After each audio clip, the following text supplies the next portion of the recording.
Imagine um mundo onde o conceito de frescor não é o aroma do sabão, mas o cheiro de ervas secas mascarando o almíscar pesado de 1000 dias sem lavar. Na Inglaterra medieval, um banho quente não era simplesmente um luxo. Era uma sentença de morte, uma abertura aterrorizante dos portões do corpo para os assassinos invisíveis carregados pelo vento. No frio cortante de uma manhã medieval inglesa, a rotina começa não com o rugido de uma torneira, mas com o respingo silencioso e trêmulo da água de uma bacia simples.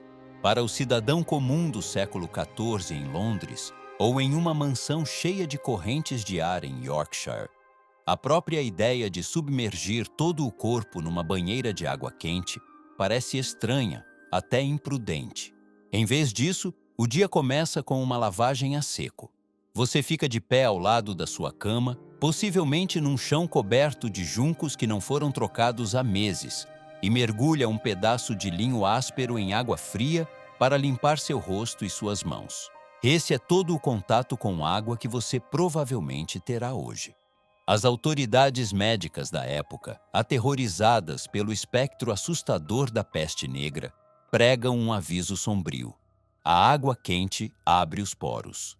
Para eles, um poro não é uma forma da pele respirar, mas uma brecha nas muralhas do castelo do corpo, uma fenda pela qual os miasmas, o ar pestilento mortal, podem entrar e apodrecê-lo por dentro.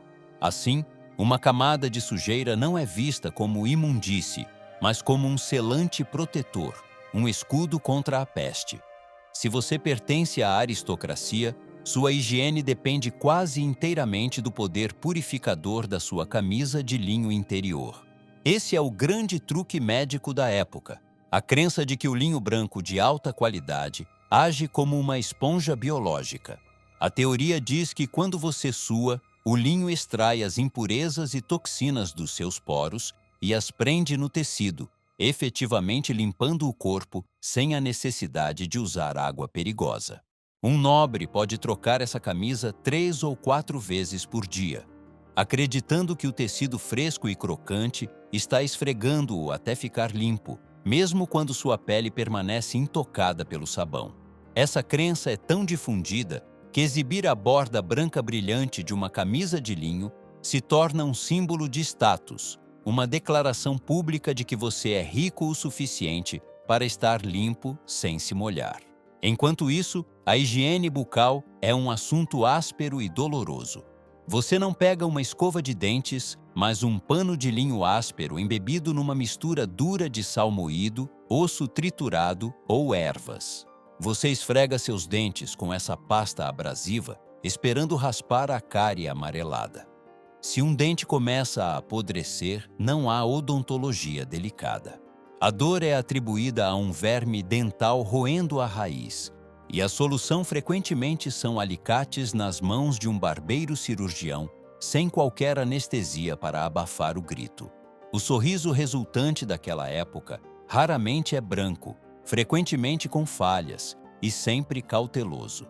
O ar ao seu redor é denso, não pelo cheiro de corpos lavados, mas pelas nuvens pesadas de perfume, almíscar, água de rosas e especiarias, aplicados generosamente para mascarar a inevitável realidade biológica de uma população que vive, dorme e trabalha na própria pele inalterada.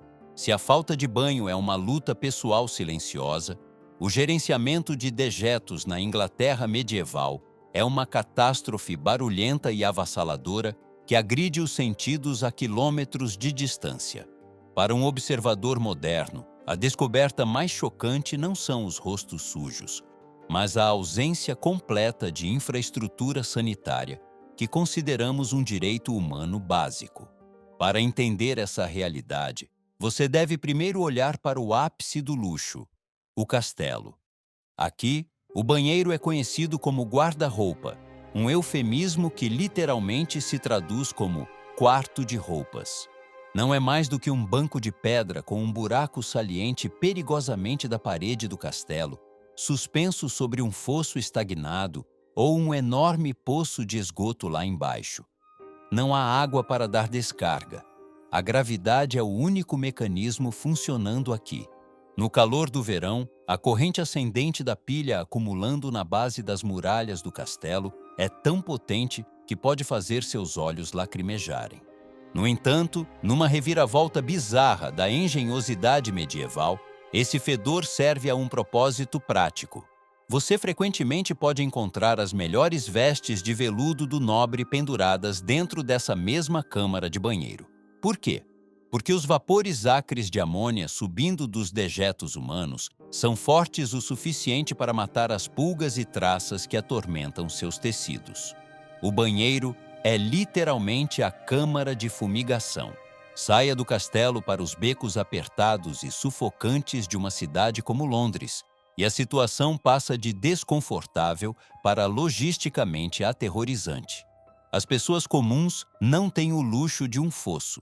Elas dependem de latrinas comunais ou baldes de madeira simples que são esvaziados em fossas de quintal que enchem rapidamente ou, com muita frequência, na sarjeta aberta.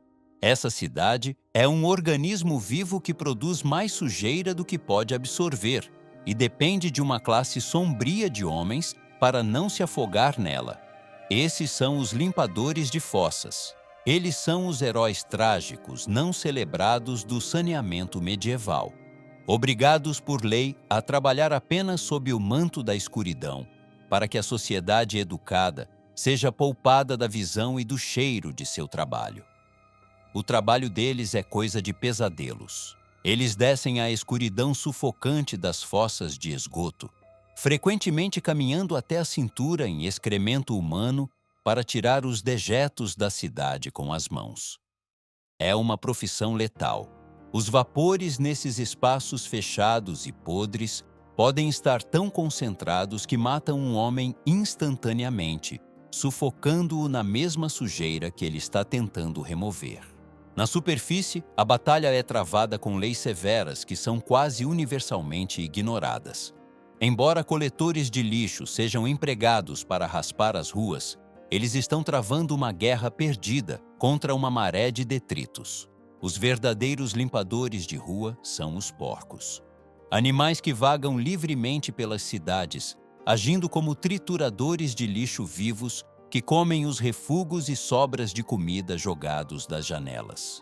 Mas enquanto resolvem o problema dos resíduos alimentares, deixam seus próprios excrementos, adicionando-se à camada de lama que cobre as pedras da rua. O resultado é um coquetel atmosférico tão potente que viajantes descrevem o cheiro de uma cidade medieval como um golpe físico. É uma mistura de palha podre, dejetos animais e a mordida química aguda dos curtidores que coletam urina e fezes de cachorro para curtir couro em cubas abertas. Nessa época, você não apenas vê a cidade, você a inala. A peça final desse quebra-cabeça sombrio responde à pergunta que atormenta toda a mente moderna ao olhar para trás na história. Sem papel higiênico, o que acontece quando o ato está feito? A resposta revela uma realidade que é tão dura quanto abrasiva. Num mundo antes dos lenços macios, o ato de se limpar é uma negociação tátil com a natureza. Se você é rico, pode ter sorte o suficiente para usar lã macia ou retalhos de linho, sacrificando o tecido pelo conforto. Mas para a vasta maioria da população, o camponês no campo ou o artesão na cidade, a solução está no que estiver ao alcance da mão. Musgo, folhas largas, feno, palha. Essas são as ferramentas padrão do ofício. É uma experiência de limpeza que simultaneamente arranha e levanta questões higiênicas, frequentemente deixando tantos problemas quanto resolve. Os romanos uma vez usaram uma esponja num pau embebida em vinagre. Mas até essa tecnologia modesta se perdeu no tempo, substituída por esses métodos mais crus e dolorosos. Essa falta de saneamento adequado cria um ciclo de retroalimentação biológica que define a condição humana da época.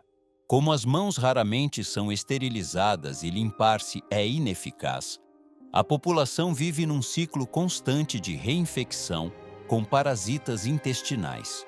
É um fato sombrio da vida que quase todo adulto que você encontra, do ferreiro ao bispo, carrega vermes. Esses são os passageiros silenciosos da Idade Média. Organismos invisíveis que vivem no intestino, consumindo uma porção da ingestão calórica arduamente conquistada, pela qual o camponês trabalhou o dia todo. É um imposto parasitário sobre o corpo, drenando energia num mundo onde comida já é escassa. No entanto, julgar essas pessoas unicamente pela sua sujeira é perder a resiliência extraordinária que as define. Devemos olhar para elas não com nojo, mas com um senso de admiração. Seus sistemas imunológicos são forjados no fogo da exposição constante, capazes de suportar cargas bacterianas que provavelmente hospitalizariam um humano moderno em questão de dias. Eles não são indiferentes ao seu sofrimento.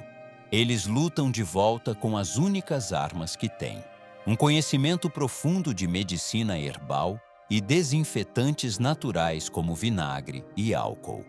Eles não são sujos por escolha. Eles são limitados pelos rígidos limites tecnológicos do seu tempo. Quando olhamos para trás para as cidades catedrais sombreadas da Inglaterra medieval, não devemos ver apenas a ausência de chuveiros ou o musgo usado no lugar do papel. Devemos ver o esforço imenso que foi necessário para construir uma civilização e manter a dignidade diante do caos biológico. A história da higiene deles não é uma história de preguiça. É a história de uma batalha desesperada e intensa contra a própria biologia. Uma batalha pela sobrevivência, onde a limpeza era o luxo supremo, comprado com o trabalho mais duro imaginável.